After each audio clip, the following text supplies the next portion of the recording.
Transforme a sua vida em um ano lendo a Bíblia de capa a capa, de Gênesis a Apocalipse. Hoje eu quero fazer o convite número 329 da nossa leitura. Hoje nós iremos ler capítulo 27 em diante do livro do profeta Ezequiel.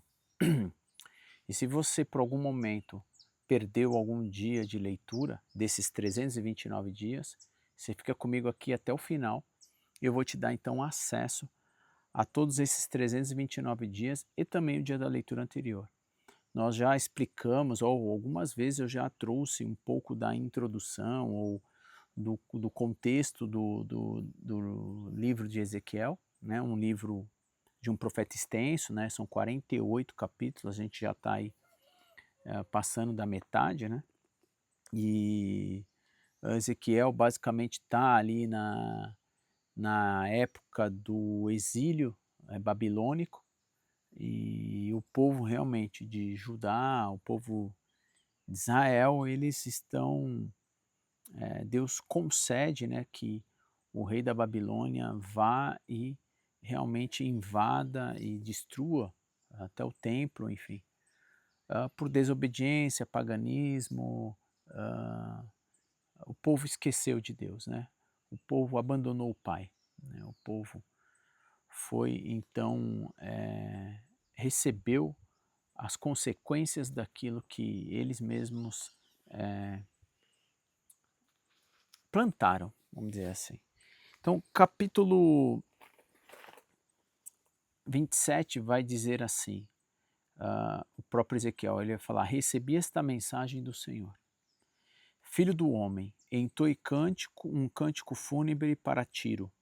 Essa cidade que é a entrada para o mar, que estabelece relações comerciais com muitas nações, transmita-lhe a seguinte mensagem do Senhor soberano. Ó cidade de Tiro, você se gloria da minha beleza, se gloriava, minha beleza é perfeita, estendeu seus limites para o mar, seus construtores aperfeiçoaram sua beleza, você era como uma grande embarcação construída com os melhores ciprestes de Senir. Com o cedro do Líbano, fabricaram seu mastro, fizeram seus remos com carvalhos de bebaçã, seu convés de pinho dos litorais de Chipre eram decorados com marfim. Suas velas eram de linho egípcio da melhor qualidade e esvoaçavam sobre você uma bandeira. Seus toldos eram azuis, vermelhos, coloridos com tinturas dos litorais de Elissá. Seus remadores eram de Sidom de Arvade. Seus timoneiros, homens habilidosos de Tiro. Antigos e sábios artesãos de Gebal, calafetaram a embarcação, o navio de todas as nações vinham com a mercadorias para negociar com você. Homens de terras distantes, da Pérsia, da Lídia e da Líbia, serviam o seu grande exército, penduravam os escudos e os capacetes de seus muros, e assim lhe davam muita honra. Homens da Arvade e da Eleque montavam guarda no alto de seus muros, e suas torres ficavam homens de Gamade, os escudos deles pendurados em seus muros completavam sua beleza. Tarsis enviava negociantes para comprar sua grande variedade de mercadorias em troca de prata, ferro, estanho e chumbo, e comerciantes da Grécia, de Tubal e de Meseque, traziam escravos de artigos de bronze para negociar com você. De Bet-Torgama vinha cavalos de montaria, cavalos para carros de guerra e mulas. Para serem negociados por suas mercadorias, comerciantes vinham de Dedã. Você tinha o monopólio do mercado de várias regiões litorâneas, que lhe pagava com presas de marfim e madeira de ébano. A Síria enviava negociantes para comprar sua grande variedade de mercadorias e, em troca, lhe dava turquesas, tinturas vermelhas, bordados, linhos finos e joias de coral e de rubis. Judá e Israel faziam comércio com você e pagavam com tribo de Minate, figos, mel, azeite e bálsamo. Damasco enviava negociantes para comprar sua grande variedade de mercadorias, em troca lhe dava vinhos de Elbon e de lã de Isar. Gregos de Uzal vinham negociar suas mercadorias, em troca trazia ferro trabalhado, cássia, cálamo perfumado. Dedã enviava negociantes para comercializar com vocês seus valiosos mantos para celas. Os árabes e os príncipes de Quedar enviavam comerciantes para negociar com você e pagavam com cordeiros, carneiros e bodes. Negociantes de Sabá e de Ramá lhe davam especiarias de todo tipo de joias, ouros em troca de sua mercadoria. Arã, Cane, Edém, Sabá, Assur, Quilmade também vinham com seus negociantes, traziam tecidos da melhor qualidade para comercializar, tecidos azul, bordados e tapete multicoloridos, enrolados e amarrados com cordões. Os navios de Tarsis eram suas caravanas marítimas. Os depósitos em sua ilha viviam abarrotados. Bom dia, Pai. Bom dia. Shalom. Deus te abençoe também, Pai.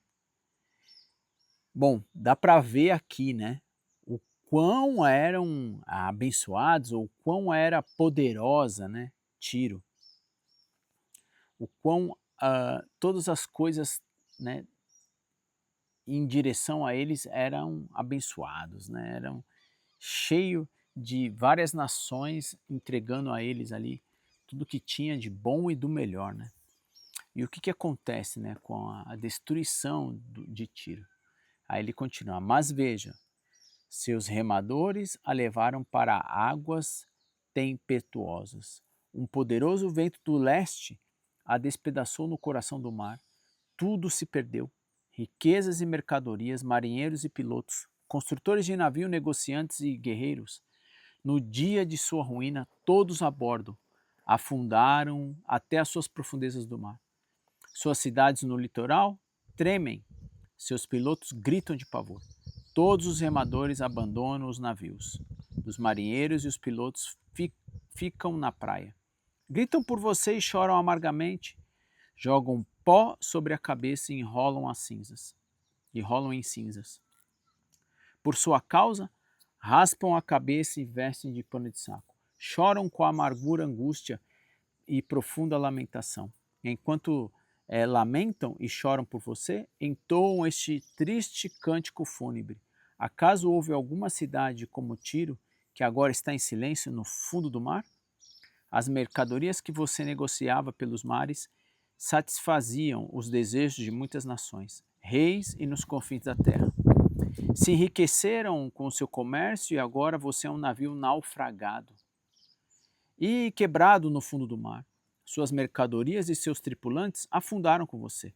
Todos que moram no litoral estão espantados com o seu terrível destino. Os reis estão horrorizados e olham com expressão perturbada. Os comerciantes entre as nações balançam a cabeça quando a veem, pois você chegou a um terrível fim e não mais existirá. E assim a gente encerra capítulo 27, né? O terrível fim, né, da destruição de Tiro. E aí continua, né, a mensagem para o rei de Tiro. E ele diz assim, capítulo 28. Recebi esta mensagem do Senhor. Filho do homem, transmita ao príncipe de Tiro esta mensagem do Senhor soberano. Em seu grande orgulho, você diz, sou um Deus. Sento-me num trono divino no coração do mar, mas você é apenas homem e não um Deus, embora se considere sábio como um. Pensa que é mais sábio que Daniel e imagina que nenhum segredo lhe está oculto. Com a sua sabedoria e entendimento acumulou grande riqueza, ouro, prata para os seus tesouros. Sim, sua sabedoria o enriqueceu grandemente e as suas riquezas o tornaram muito orgulhoso. Portanto, assim diz o Senhor soberano, uma vez que se considera sábio como um Deus, trarei contra você um exército estrangeiro, o terror das nações. Empurrarão espadas contra a sua sabedoria maravilhosa e profanarão o seu esplendor. Eles os farão descer à cova, e você morrerá no fundo do mar, ferido violentamente. Acaso dirá aqueles que o matarem: sou um Deus? Para eles você não será Deus algum, apenas homem. Morrerá de forma vergonhosa nas mãos de estrangeiros. Eu, o Senhor soberano, falei. Também recebi esta mensagem do Senhor, filho do homem, entoe este cântico fúnebre para o rei de Tiro. Transmita-lhe a seguinte mensagem do Senhor soberano. Você era o modelo de perfeição, cheio de sabedoria e beleza. Né? Nós vimos agora no capítulo 27. Né? Estava no Éden o jardim de Deus, e suas roupas eram enfeitadas com todas as pedras preciosas, rubi, topázio, esmeralda, crisólito, ônix e jaspe, safira, berilo e turquesa, todas trabalhadas com cuidado para você, sobre o ouro mais puro. Foram-lhes entregues no dia em que você foi criado. Eu escolhi e ungi como um querubim guardião. Você tinha acesso ao Monte Santo de Deus e andava entre as pedras cintilantes. Era irrepreensível em tudo o que fazia, desde o dia em que foi criado, até que se achou maldade em você. Seu rico comércio o levou à violência e você pecou. Por isso o bani em desonra do monte de Deus. Eu o expulsei, ó querubim guardião. De seu lugar, entre as pedras cintilantes, seu coração se enche de orgulho.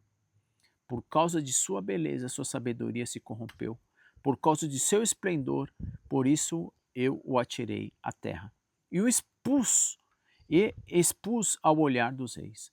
Você profanou seus santuários com os seus muitos pecados e seu comércio desonesto.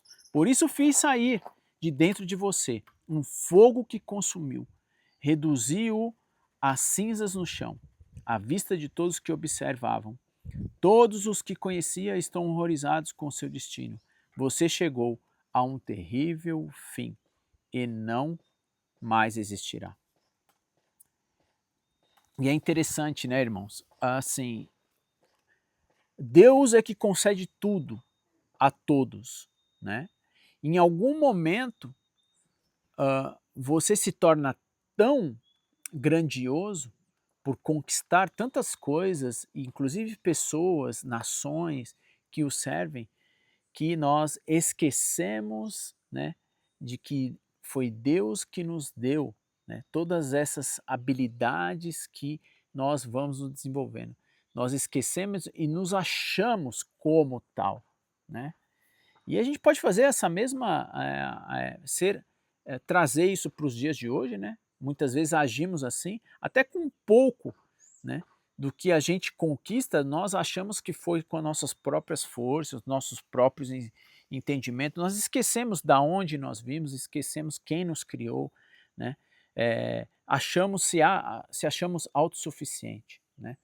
Tanto isso na nossa pequenez e se sentindo tão orgulhoso, como os grandes poderosos também, que se acham autossuficientes, se orgulham de tal coisa pelo que faz e pelo que tem, né? E nunca esquece, né? Esquece, na verdade, de quem nós somos, né? Quem é. E assim a gente cai em ruína, né? E foi assim que Satanás também caiu. Um anjo, querubim querido, né? Trazendo, né? Fazendo esse paralelo. Ele está falando sobre Tiro, mas fazendo um paralelo, Satanás e seus anjos, né, queriam tomar posse, né, queriam ser Deus, né, e acabaram, né, sendo caído, né, da presença do Senhor. Versículo 20 vai termos então uma mensagem para Sidom. Versículo 20, capítulo 28 de Ezequiel. Então recebi outra mensagem do Senhor: Filho do homem, volte o rosto para a cidade de Sidom e profetize contra ela. Transmita aos habitantes de Sidom esta mensagem do Senhor soberano.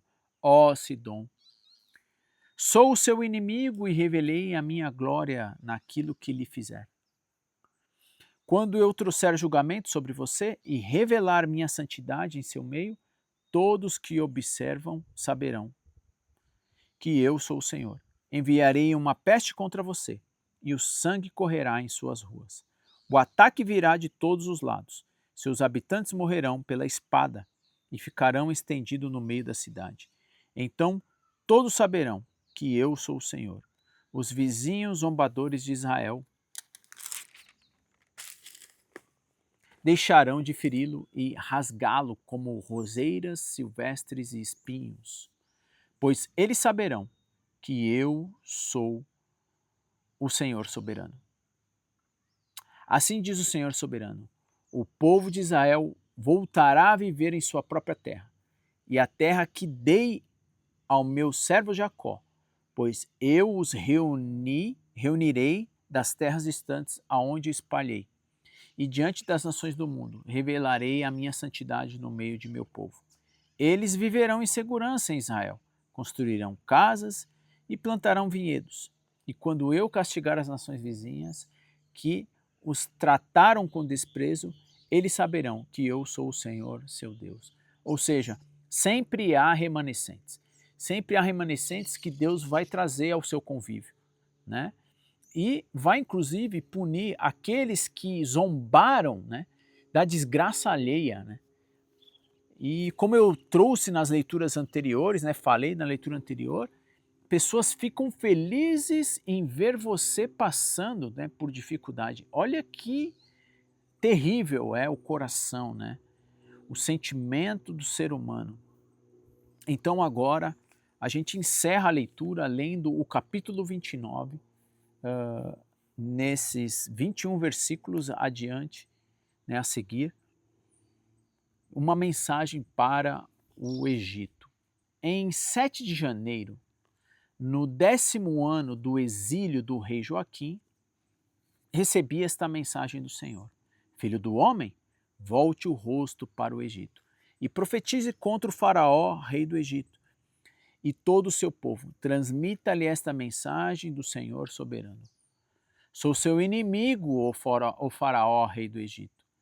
Grande monstro à espreita nos ribeiros do Nilo.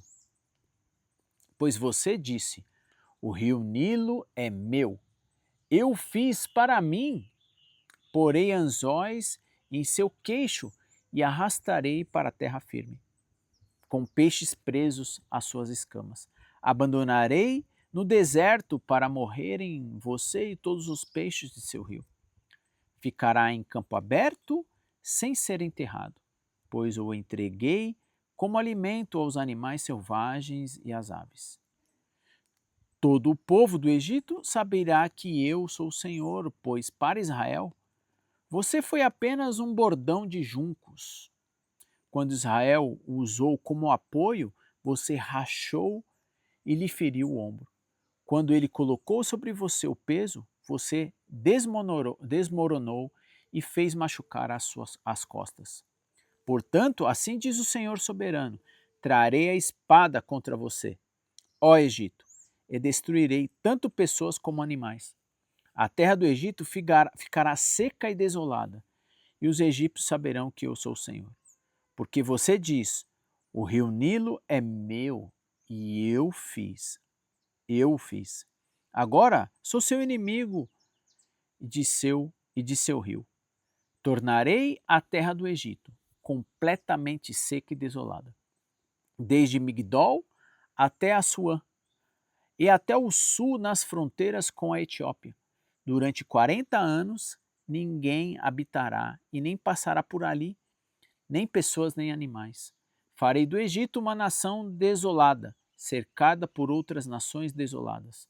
Suas cidades ficarão vazias e devastadas durante 40 anos, cercada por outras cidades devastadas. Eu espalharei os egípcios entre as nações do mundo. Assim diz o Senhor soberano: depois de 40 anos trarei os egípcios de volta das nações entre as quais foram espalhados. Restaurarei o Egito e trarei seu povo de volta à terra dos pátros no sul, aonde eles vieram. No entanto, continuará a ser um reino sem importância. Será a mais humilde das nações e nunca voltará a se elevar acima de seus vizinhos. Eu a tornarei tão pequena que não dominará mais nação alguma. Então, Israel não confiará mais na ajuda do Egito. O Egito ficará tão devastado que lembrará Israel do pecado que cometeu ao confiar nele no passado. Então saberão que eu sou o Senhor soberano. Agora, então, versículo 17 a 21, a gente vai ver o domínio, né, de Nabucodonosor, o babilônico, que vai conquistar também o Egito. Em 26 de abril, o primeiro dia do ano novo, durante o 27º ano do exílio do rei Joaquim, recebi esta mensagem do Senhor. Filho do homem, o exército de Nabucodonosor, rei da Babilônia, lutou contra Tiro com tanto afinco que a cabeça de seus guerreiros foi esmagada até perder o cabelo e seus ombros ficarem esfolados. No entanto, Nabucodonosor e seu exército não conquistaram nenhum despojo para compensar todo o esforço. Portanto, assim diz o Senhor soberano: darei a terra do Egito a Nabucodonosor, rei da Babilônia. Ele levará a sua riqueza e saqueará tudo que houver ali para pagar seu exército. Sim, eu lhe dei a terra do Egito como recompensa de seu esforço, diz o Senhor soberano, pois ele estava trabalhando para mim quando destruiu Tiro. E virá o dia em que farei reviver a antiga glória de Israel, e suas palavras, Ezequiel, serão ouvidas abertamente, e eles saberão que eu sou o Senhor. Quando a gente leu Jeremias, né, a gente viu também que, na verdade, Daniel, a gente viu que Nabucodonosor era servo do Deus, né, do exército. E a gente vai ver que depois que ele fica louco, né, ele reconhece quem é o Deus, né, de Daniel, de fato. Né. E a gente encerra então aqui, né, trazendo, né, e meditando que não há nada, né, há um engano nosso, acharmos que poderemos nos tornar alguém importante e esquecendo de quem é o Senhor, o quanto Ele nos fez, nos tornou, né, hábeis, inclusive, muitos da sabedoria, das conquistas, e saber que tudo é de Deus, né? Tudo é de Deus, é para Ele, né? Ele é o nosso Pai, a gente precisa reconhecer a nossa dependência no Senhor, porque o maior engano é a gente se achar que somos deuses, né? Isso é um maior engano do homem, né? E muitas vezes, por algumas conquistas que nós fazemos, nós já nos sentimos assim, né? E que possamos compreender, né? Para que essa soberba não ultrapasse esses limites, né? E que possamos adorar e glorificar o Senhor por toda a bênção e conquista que nós tivemos, que foi graças a Ele, né? Graças ao amor, à misericórdia, né? E a graça dele, né, que nos atinge. Bom, vamos então, né, encerrando o dia 329 da nossa leitura. E eu quero convidar você então a fazer uma breve oração comigo. Nosso maravilhoso Deus, querido Pai, nos achegamos diante do Senhor humildemente. Queremos colocar os nossos pés no chão e reconhecer que o Senhor nos criou. O Senhor os criou e demonstrou a sua vontade nessa relação de pai e filho. Ajude a compreendermos o Senhor, a compreender a tua grandeza e nos colocar diante do Senhor como servos. E como os filhos, na verdade, filhos obedientes a ti. É a melhor escolha que nós podemos fazer é nos depender, reconhecer que somos pobres de espírito, que somos dependentes do Senhor. Porque o nosso pecado, a nossa vaidade, o nosso orgulho que nos afasta de ti. Perdoe-nos, Pai, por sermos tão arrogantes inúmeras vezes, tão presunçosos, tão autossuficientes. a ponto de querer e acharmos que somos deuses, Pai. Perdoe-nos por tão grande cegueira que nos dá o pecado. Obrigado porque Jesus Cristo veio a esse mundo e nos revelou o Senhor. Nos trouxe a vida, a verdade e o caminho de nos achegar até Ti. O véu se rasgou e temos acesso no nome de Jesus ao Senhor. Por isso pedimos a Tua misericórdia sobre as nossas vidas, que o Senhor tenha compaixão de nossas almas, Pai. Que o Teu Espírito testifique com o nosso que somos Seus filhos amados e nos guie durante a nossa jornada na terra, para que nós possamos ouvir as Suas palavras eternamente, face a face. Nos permita isso, Pai, no nome do Cordeiro que se sacrificou, Jesus Cristo, que está à destra, nós oramos. Amém. Amém. Que a vontade do Senhor, a vontade do céu, se faça aqui na terra. Obrigado por você ter passado por aqui ao vivo e ter se manifestado, como meu pai aqui. Aqueles que também não se manifestou, que Deus te abençoe. E você que também vai estar vendo, ouvindo, assistindo posteriormente esse vídeo nessa jornada que nós estamos fazendo, de 329 dias. E se você perdeu algum desses dias, você vai acessar os cards aqui. O dia 328 da leitura, vai aparecer um card na tela e a playlist todos esses dias, dos 329 dias. Você que não está inscrito no canal, não se inscreveu no canal, você pode se inscrever de forma gratuita e de forma fácil. Como? Clicando na minha imagem no meio aí. Ao final desse vídeo, você pode clicar no e-mail, no meio, na minha imagem, você vai no canal, se inscreve e tem ali uma setinha, você pode clicar nela, vai abrir um sininho, você ativa como todas para ser notificado toda vez que nós estivermos aqui, ao vivo ou quando subirmos um vídeo. E isso faz também com que esse canal e esses vídeos se tornem relevantes quando você deixa aí aqui, o seu joinha na tela, se você gostou, deixa os seus comentários, escreva algo, faça perguntas, e para que esse vídeo possa abençoar também outras pessoas. Se Deus assim permitir, continuaremos na leitura no dia 330, mais um dia chegando, próximo ao dia 365, que vai fazer a leitura completa de toda a palavra, de toda a escritura de Deus, Deus falando conosco. Bom, que Deus te abençoe, que você tenha um excelente dia e, se Deus permitir, nos veremos então no dia 330 da nossa leitura.